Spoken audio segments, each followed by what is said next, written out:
Assalamualaikum warahmatullahi wabarakatuh. Dokter Sufi di sini bertemu kembali dengan Sobat Sehat.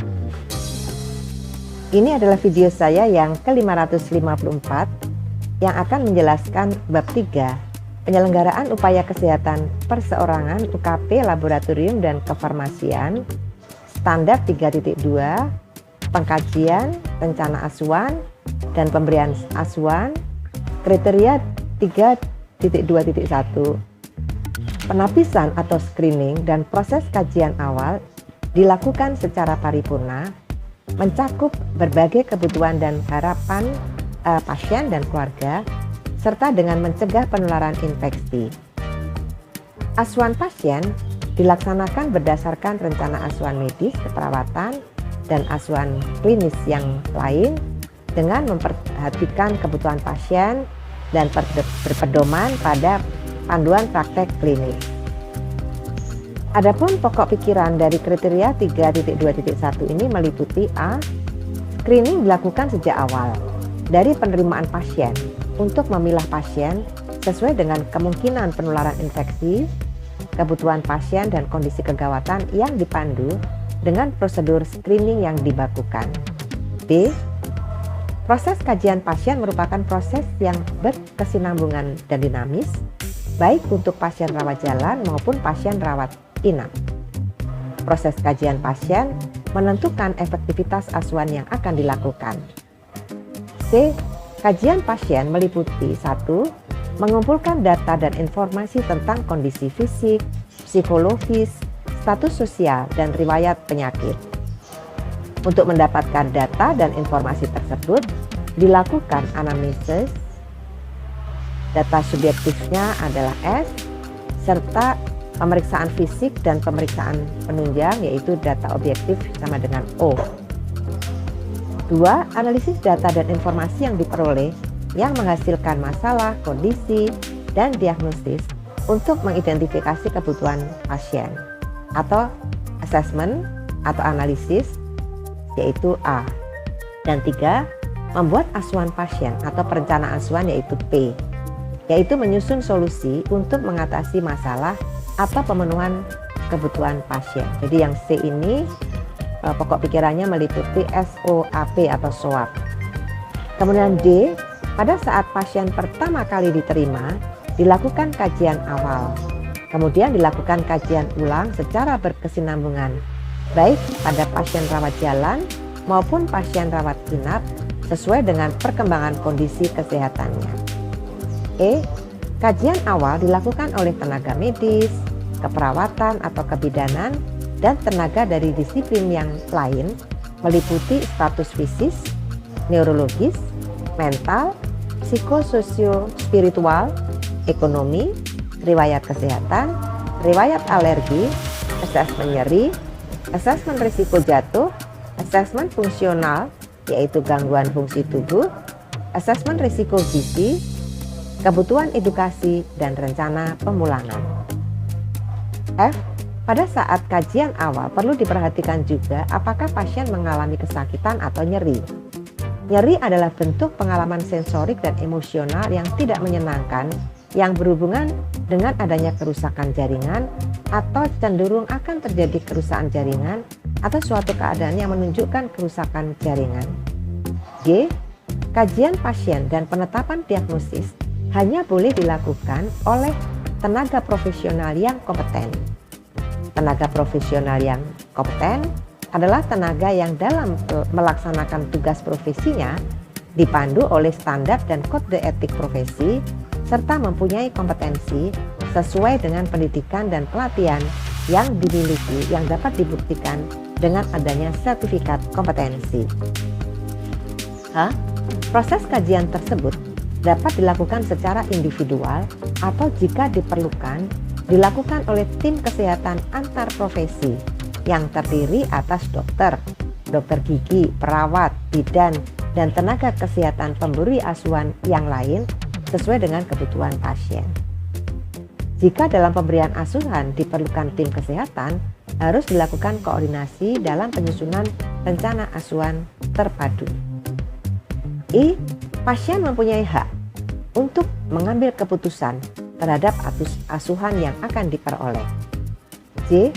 Salah satu cara melibatkan pasien dalam pengambilan keputusan tentang pelayanan yang diterimanya adalah dengan cara memberikan informasi yang mengacu pada peraturan perundang-undangan atau informed consent. Dalam hal pasien adalah anak di bawah umur atau individu yang tidak memiliki kapasitas untuk membuat keputusan yang tepat, pihak yang memberi persetujuan mengacu pada peraturan perundang-undangan. Pemberian informasi yang mengacu pada peraturan perundang-undangan itu dapat diperoleh pada berbagai titik waktu dalam pelayanan, misalnya ketika pasien masuk rawat inap dan sebelum suatu tindakan atau pengobatan tertentu yang berisiko. Informasi dan penjelasan tersebut diberikan oleh dokter yang bertanggung jawab yang akan melakukan tindakan atau dokter lain apabila dokter yang bersangkutan berhalangan, tetapi tetap dengan sepengetahuan dokter yang bertanggung jawab tersebut. Pokok pikiran K. Pasien atau keluarga terdekat pasien diberi peluang untuk bekerja sama dalam menyusun rencana asuhan klinis yang dilakukan. L. Rencana asuhan disusun berdasarkan hasil kajian yang dinyatakan dalam bentuk diagnosis dan asuhan yang akan diberikan dengan memperhatikan kebutuhan biologis, psikologis, sosial, spiritual, serta memperhatikan nilai budaya yang dimiliki oleh pasien. Juga mencakup komunikasi, informasi, dan edukasi pada pasien dan keluarganya. M. Perubahan rencana asuhan ditentukan berdasarkan hasil kajian lanjut sesuai dengan perubahan kebutuhan pasien. N. Tenaga medis dapat memberikan pelimpahan wewenang secara tertulis untuk melakukan tindakan kedokteran atau kedokteran gigi tertentu kepada perawat, bidan, atau tenaga kesehatan pemberi asuhan yang lain. Pelimpahan wewenang tersebut hanya dapat dilakukan dalam keadaan tenaga medis tidak berada di tempat dan atau karena keterbatasan ketersediaan tenaga medis. O. Pelimpahan wewenang untuk melakukan tindakan medis tersebut dilakukan dengan ketentuan sebagai berikut. 1. Tindakan yang dilimpahkan termasuk dalam kemampuan dan keterampilan yang telah dimiliki oleh penerima pelimpahan. 2. Pelaksanaan tindakan yang dilimpahkan tetap di bawah pengawasan pemberi pelimpahan. 3. Pemberi pelimpahan tetap bertanggung jawab atas tindakan yang dilimpahkan sepanjang pelaksanaan tindakan sesuai dengan pelimpahan yang diberikan. 4. Tindakan yang dilimpahkan tidak termasuk mengambil keputusan klinis sebagai dasar pelaksanaan tindakan. 5. Tindakan yang dilimpahkan tidak bersifat terus-menerus. Selanjutnya kita bahas pokok pikiran P. Asuhan pasien diberikan oleh tenaga sesuai dengan kompetensi lulusan dengan kejelasan perincian wewenang menurut peraturan perundang-undangan. Q. Pada kondisi tertentu, misalnya pada kasus penyakit tuberkulosis atau TBC dengan malnutrisi, perlu penanganan secara terpadu oleh dokter, nutrisionis, dan penanggung jawab program TBC. Pasien memerlukan asuhan terpadu yang meliputi asuhan medis, asuhan keperawatan, asuhan gizi, dan asuhan kesehatan yang lain sesuai dengan kebutuhan pasien. R. Untuk meningkatkan luaran klinis atau output klinis yang optimal, perlu ada kerjasama antara petugas kesehatan dengan pasien atau keluarga pasien. Pasien atau keluarga pasien perlu mendapatkan penyuluhan kesehatan dan edukasi yang terkait dengan penyakit dan kebutuhan klinis pasien menggunakan pendekatan komunikasi interpersonal atau KIP antara pasien dengan petugas kesehatan serta menggunakan bahasa yang mudah dipahami agar mereka dapat berperan aktif dalam proses asuhan dan memahami konsekuensi asuhan yang diberikan. Sobat sehat, elemen penilaian dari kriteria 3.2.1 meliputi 1. Dilakukan screening dan pengkajian awal secara paripurna.